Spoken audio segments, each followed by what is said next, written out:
రాష్ట్ర ముఖ్యమంత్రి గారు నారా చంద్రబాబు నాయుడు గారు పోలవరం ప్రాజెక్టును సందర్శించి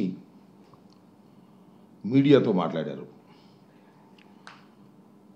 బహుశా చంద్రబాబు నాయుడు గారు ముఖ్యమంత్రి మొన్న అయిన తర్వాత ఇది రెండవసారి ఆయన పర్యటన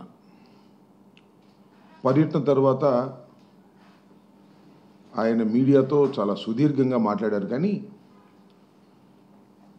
దానిలో కొన్ని విషయాలు చూస్తే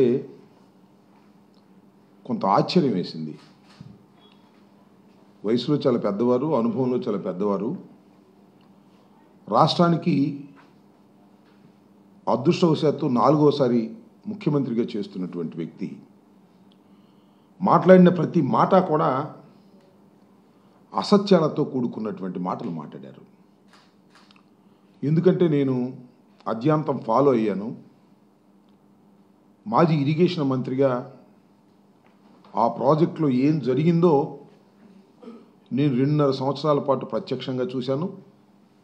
అంతకుముందు జరిగినటువంటి విషయాలను కూడా సమగ్రంగా తెలుసుకున్నాను. మళ్ళీ ఇప్పుడు జరుగుతున్న విషయాలను కూడా తెలుసుకునే ప్రయత్నం చేస్తున్నాను. ఆయన ఎప్పుడు చెప్పే మాట ఉంది కదా, ఏది రాష్ట్రం విడిపోయినప్పుడు ఆ 7 తెలంగాణ గ్రామాలని కలిపేంత వరకు నేను ప్రమాణ స్వీకారం చేయనన్నాను, అందువల్లే కలిపారు, అసలు ఈ ప్రాజెక్టు నేనే తీసుకొచ్చాను, భూమార్గం పట్టించాను, అసలు రాజశేఖర రెడ్డి గారికి ఏమీ సంబంధం లేదు, దీనివల్ల ఎన్ని ఉపయోగాలు ఉన్నాయి, ఇవన్నీ ఆయనకు సంబంధం లేకపోయినా ఇది డాక్టర్ వైఎస్ రాజశేఖర రెడ్డి గారు కలలు. కానీ దాన్ని ప్రారంభించినటువంటి వ్యక్తి రాజశేఖర రెడ్డి గారు లేరు కాబట్టి ఆయన దాన్ని ఓన్ చేసుకున్నట్టు, ఆయనే చేస్తున్నట్టు ఇలాంటి కథలన్నీ కూడా చెప్పారు. అది ఎప్పుడు చెబుతూనే ఉంటాడు, ఆయన పురాణం అంతా చెప్తూనే ఉంటాడు, దాన్ని ప్రజలు వింటూనే ఉంటారు, నమ్మరు, అది వేరే అంశం. ఇక్కడ విషయం ఏంటంటే 2014-19 వరకు రాత్రి పగులు పనిచేశారంట. ఎక్కడ రాత్రి పగులు పనిచేశారు అసలు మీరు? 2014లో రాష్ట్రం విడిపోయిన తర్వాత మీరు కొంతకాలం పనులే చేయలే, బేరసారాలు ఆడారు. కేంద్రం చేయవలసినటువంటి ప్రాజెక్టుని టోటల్గా కేంద్రం తీసుకోవాలి, కేంద్రమే ఖర్చు పెట్టాలి, కేంద్రమే చేయాలి, అలాంటి ప్రాజెక్టుని మీరొద్దు మేము చేస్తామని చెప్పి బతిమలాడి బామాలి తీసుకున్నారు మీరు. అది చరితాత్మకమైన తప్పిదం మీరు చేశారు. పైగా 16లో తీసుకుంటూ 13-14 రేట్లతో మేము పూర్తి చేస్తామనేటువంటి మాటతో మీరు తీసుకుని పెద్ద తప్పిదం చేసినటువంటి వ్యక్తులు మీరు, నారా చంద్రబాబు నాయుడు గారు. అదేమంటే స్పిల్ గేట్లు మేమే అమర్చామని చెప్పారు. స్పిల్వే గేట్లు ఉంటాయి కదా, ఆ గేట్లు మేమే అమర్చామని చెప్పారు. నవ్విపోతారు. ఎందుకు ఇంత పశ్చిమాబద్ధం ఆడుతున్నారు?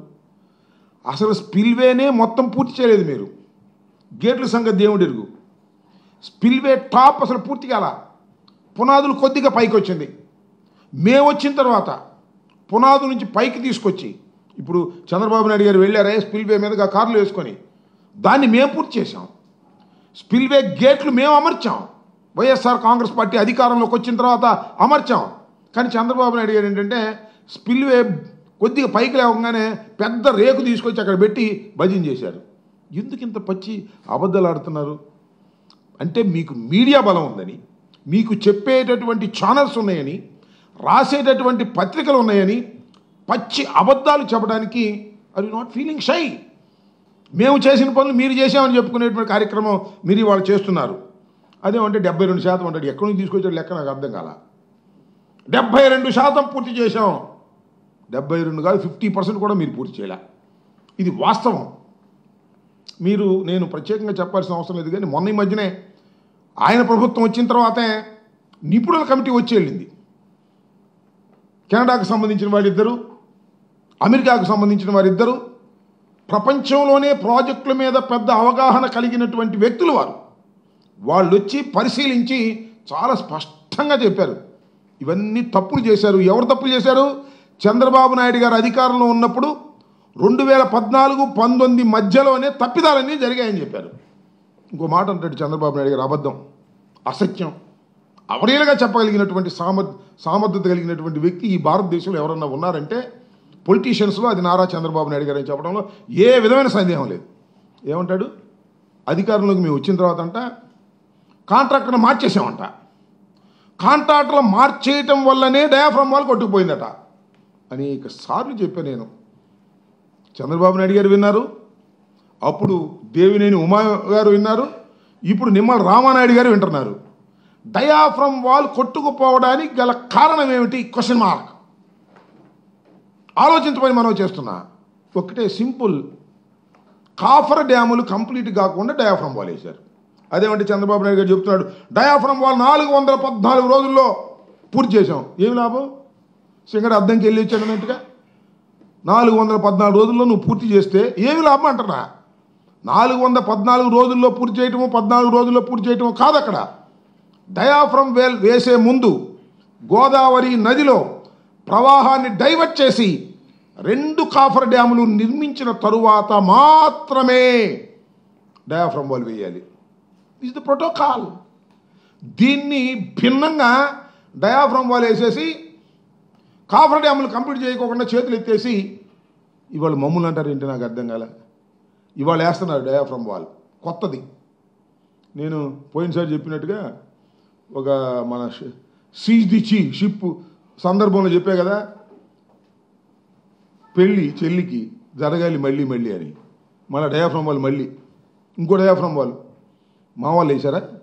మీ వల్ల, మీ అసమర్థత వల్ల, మీ అవగాహన రాహిత్యం వల్ల, మీ అవినీతి వల్ల మళ్ళా 2వ డయాఫ్రమ్ వాల్ వేయాల్సిన పరిస్థితి వస్తుంది. వాళ్ళ ఎంత డయాఫ్రమ్ వాల్ అది? మళ్ళీ 900 కోట్ల రూపాయలు డయాఫ్రమ్ వాల్ మళ్ళీ ఖర్చు పెట్టాల్సినటువంటి పరిస్థితి అక్కడ ఏర్పడతా ఉంది. దీనికి కారణం ఎవరు? నారా చంద్రబాబు నాయుడు గారు కాదా?